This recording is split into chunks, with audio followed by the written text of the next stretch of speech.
Hora de destaque internacional. Enquanto a guerra na Ucrânia segue sem trégua, a Noruega prendeu um homem suspeito de ser espião russo. Momento de chamar o nosso correspondente da Jovem Pan News na Europa, Luca Bassani.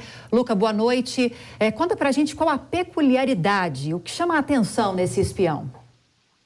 Boa noite, Lívia, Daniel, toda a nossa audiência. Realmente, a peculiaridade é que o serviço de contra-espionagem da Noruega encontrou um russo se passando por brasileiro, como se fosse um pesquisador brasileiro na região do Ártico.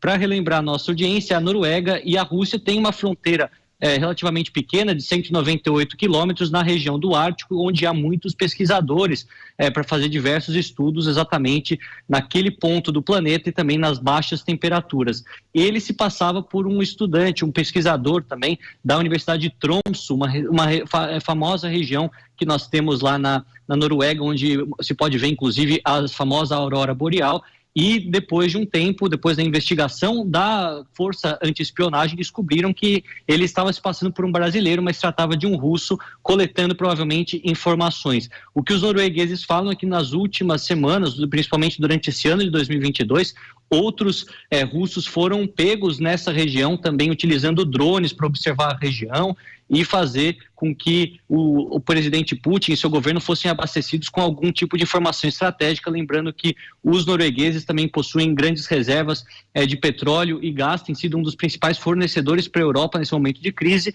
e também fazem parte da OTAN, portanto a preocupação é de algum tipo de espionagem de informações relacionadas ao campo militar. Realmente é algo que acionou o alerta das autoridades brasileiras, mas como o nosso país é muito miscigenado e nós temos pessoas de todas as cores e todas as etnias, se passar por brasileiro no exterior não é tão difícil e é até mesmo crível, o que faz com que o nosso documento, inclusive, seja um dos mais procurados no mercado clandestino, considerando também os espiões, é algo bastante comum de a gente ver acontecendo, mas um fato curioso. Realmente.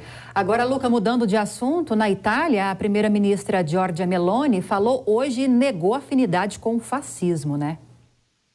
Sim, Giorgia Meloni assumiu agora a chefia do governo italiano.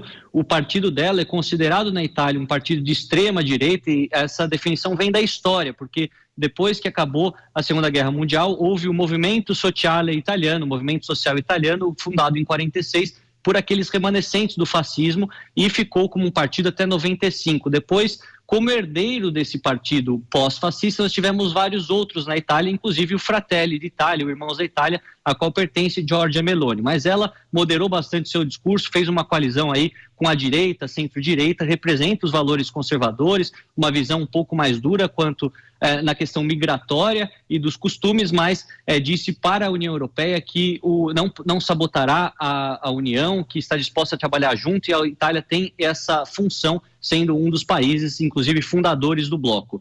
Disse também que não tem nenhuma simpatia pelo fascismo, retrucando, respondendo a declarações que possivelmente apareceram na imprensa. Quando ela era mais jovem, ainda 19 anos, disse que tinha respeito, que Mussolini foi um bom político, que tudo que ele fez foi pela Itália, mas atribui isso à juventude, a outros períodos, e disse que agora ela não compactua com nenhum tipo de vertente antidemocrática ou com a destruição das instituições, e que ela está disposta a garantir o direito a todas as minorias e fazer com que a Itália volte a ter protagonismo, tanto na questão econômica quanto na questão política interna da Europa, falando também que se diz fiel à OTAN e que a Ucrânia não pode negociar a sua liberdade, porque isso serviria apenas para alimentar a tirania de Putin. Isso indo de maneira contrária àquilo que disseram alguns dos seus aliados mais próximos, o próprio Salvini, da Lega Nord, um dos compositores também que fazem parte dessa composição política, e também